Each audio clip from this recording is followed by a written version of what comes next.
Welcome to the Stoppage Time edition of the Pitch to Pro podcast. This is a highlight reel of some of the best moments from the show so far, and every other week we will be bringing you a special 5 to 7 minute segment featuring the best stories, tales, and moments of the podcast. Like, there were people from all over the world that traveled in to support the Marshall Islands. I mean, the Men in Blazers did a Men in Blazers got a segment on it. Like, they did some social media. There's continuation of that. Like, they were in the newsletter. Like, this is a massive deal. Yeah, it was funny because, like, I was doing what everyone does, and I was doom scrolling. Yeah, and, like, some big soccer influencers were also talking about it. You know, and I was like, man, this is so cool that it is. It's a super huge thing where, like, it's such an underrepresented community in, like, the global stage in athletics. And now they're able to have this. And not only that, man, they competed. Like, it's not like they got killed. No, it's not like they're losing 14-0. Like, they competed. And like, for me, I was like, man, being from Northwest Arkansas, I was proud of them. I can only imagine, like, being from the Marshall Islands and seeing your national team accomplish this, being first time ever, and then also, like, doing well. You know? I mean, 0-4 to USVI, but that, I mean, they were, USVI by far and away was, like, the best team in the tournament. They deserved to win. Turks and Caicos is no slouch. Let me, like, just be very clear. But, you know, if I had to give an edge, it was probably the USVI. Yeah. But so 0-4, but, like, that, it could have been, well, and, you know. And here's the thing. Everybody's like, Dean was a part of their staff as well. Yeah. And they tried to play. Like, you could have easily, like, hey, we're going to, you know, sit in the back and just try to hope for something. But no, they tried to play. And they hit the post. Good for them. You know, they wanted to play some proper soccer, and they did.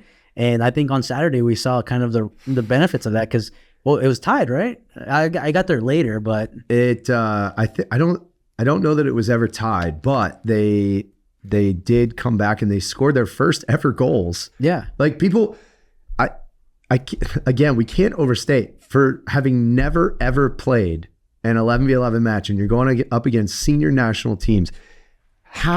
Almost half of the Marshall Islands team had never played even 11v11 in an official match. Like, they were futsal players. They were futsal players, yeah.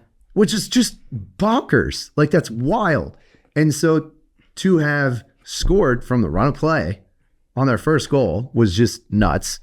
And then to have done the work to get a PK to kind of bring it back and close to 3-2. And, you know, there was a questionable, you know, could have gone either way. That's what I heard, yeah. Like, PK call at the end where you could have even tied. Like, are you serious? So it was so unbelievably cool for me as a soccer fan and just fan of our community to have witnessed that and be a part of that and, like, say you were there. Yeah. Like, I can't think of hearing about or whatever, reading a nation's first ever, you know, official soccer match, 11v11, and we were here for that. Yeah. And we witnessed it. I mean, there's not very many where they could say, hey, you're going to be a part of their first ever soccer team. You know, there's not many, if any. And I mean, Marshall Islands is. Yeah. You know. And so, I mean, just all the way around, USVI, Turks and Caicos, Marshall Islands, the U19s for OZFC, every single one of them coming in, competing, doing so well, representing their countries or their teams or their communities, heads held high. Like, it was such a cool event to have here in Northwest Arkansas. It was unreal. Yeah. That this was happening.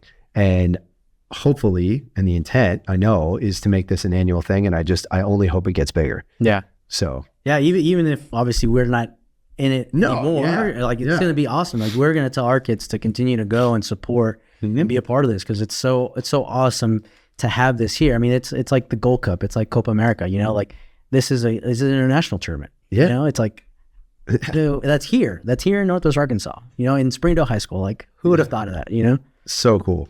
So again, just major shout out to the Marshallese community and the Marshall Islands Soccer Federation and all the work that they've done to get to that point. Just a massive congratulations.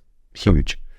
So moving on to MLS Next program and the U13s all the way to the U19s, you guys, you know, have done a ton of work to start this program, hold evals, start training, and start doing schedules and, like, start organizing friendlies. Like, talk everybody through. Let's take a step back. We haven't really, you know, we talked about it before eval started. Yeah. A lot has happened since then. So walk people through, like, let's go back to evals. What was that like?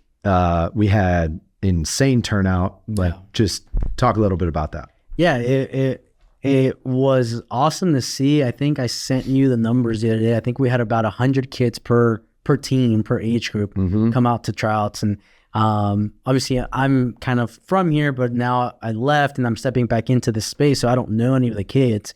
But from talking to the coaches that were there helping us, it was like, man, this was like the who's who in our area. And not just that, but I mean, I think we had like 5 or 6 different states, kids at tryouts, whether it was they were planning on commuting or moving here for work, or they just heard about it. I saw 2 Memphis kids on there. I was coming from Memphis and I saw 2 Memphis kids on our registration and they were there.